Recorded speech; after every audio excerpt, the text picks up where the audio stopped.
Praise the lord. ప్రార్థన ఆలకించువాడైన క్రీస్తు యేసు శుభనామములో, యేసు నామములో ప్రతి స్థలములలో ప్రార్థించుచున్న మీకు శుభము కలుగునుగాక. ఈ దినపు యేసయ్య జీవపు మాట 27వ కీర్తన 7వ చరణం. నేను నిన్ను ప్రార్థించున్నప్పుడు నా మనవి ఆలకించుము.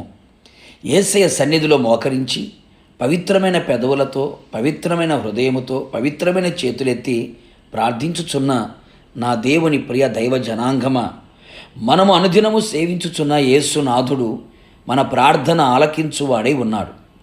మన మనవులన్నీ దయచేయు దేవుడై ఉన్నాడు.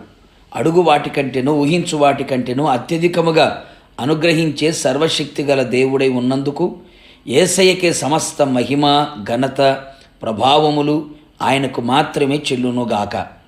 ఆయన పేరు పెట్టబడిన ఆయన జనులు తమను తాము తగ్గించుకొని ప్రార్థన చేసి ఆయనను వెదకి తమ చెడు మార్గములను విడిచిన ఎడల ఆకాశము నుండి ఆయన వారి ప్రార్థన విని వారి పాపములను క్షమించి వారిని స్వస్థపరచును.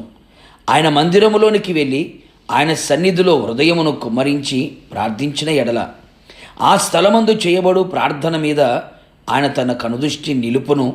ఆయన చెవులు వారి ప్రార్థనను ఆలకించును.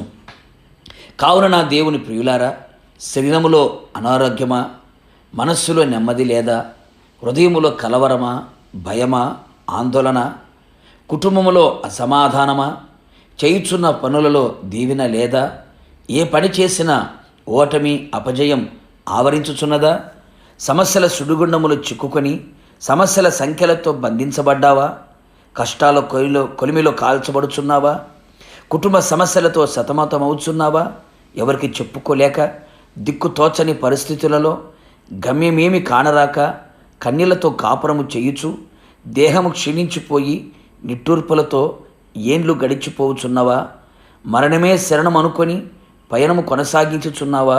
ఓ ప్రియనేస్తమా, నీకొక శుభవార్త. నీ ప్రార్థన ఆలకించి అంగీకరించి ఆశ్చర్యమైన కార్యములు చేయగల శక్తిగల దేవుడు ఒకడున్నాడు. ఆయన యేసునాథుడు. కన్నులుండి చూడగల దేవుడు, చెవులుండి వినగల దేవుడు, నోరుండి మాట్లాడే దేవుడు, కాళ్ళు ఉండి నడిచి నీ దగ్గరికి రాగల దేవుడు. నీ కన్నీళ్లను తుడిచివేయువాడు, నీ బంధకములను తెంపివేయువాడు, నిన్ను అర్థము చేసుకొని నిన్ను ఆదరించి ధైర్యపరిచి బలపరిచి ఉద్ధరించగలవాడు.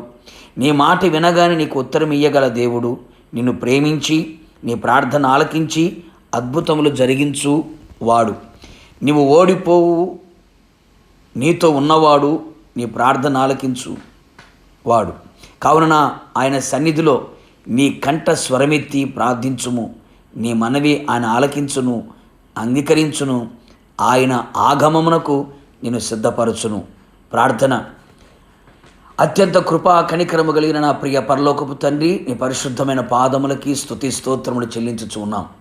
మరొకమారు మా ప్రార్థన ఆలకించే దేవుడుగా, మా మనవులన్నీ మాకు దయచేసే దేవుడిగా మీరు ప్రత్యక్షమై ఉన్నందుకై మిమ్మల్ని స్తుతిస్తూ ఉన్నాం. నీ ప్రజలు ఏ పరిస్థితుల మధ్యలో నీ పాద సన్నిధిలో చేరి నీ పాదములను పట్టుకొని కన్నీళ్లతో మీ వైపు చేతులు చాపి విలపించుచున్నారు, విజ్ఞాపన చేయుచున్నారు. నిశ్చయముగా వారి ప్రార్థనలన్నీ ఆలకించి అంగీకరించి ఆశ్చర్యమైన కార్యములు వారి జీవితంలో చేసి నోటి నిండా నవ్వును పుట్టించి తలగా పైవారిగా వారిని నిలబెట్టి మీ నామానికి ఘనత, మహిమ, ప్రభావములు తెలుసుకోమని మీ పాదములకు అప్పగించుకుంటూ మీ నామాన్ని ఘనపరుస్తూ యేసు నామములో అడిగి పొందుకొని ఉన్నాము పరలోకపు తండ్రి, ఆమెన్. నిశ్చయముగా మీరును మీ కుటుంబ సభ్యులందరూ చేయుచున్న ప్రతి ప్రార్థన ఆయన ఆలకించి అంగీకరించి అద్భుతమైన కార్యములు జరిగించునుగాక. God bless you.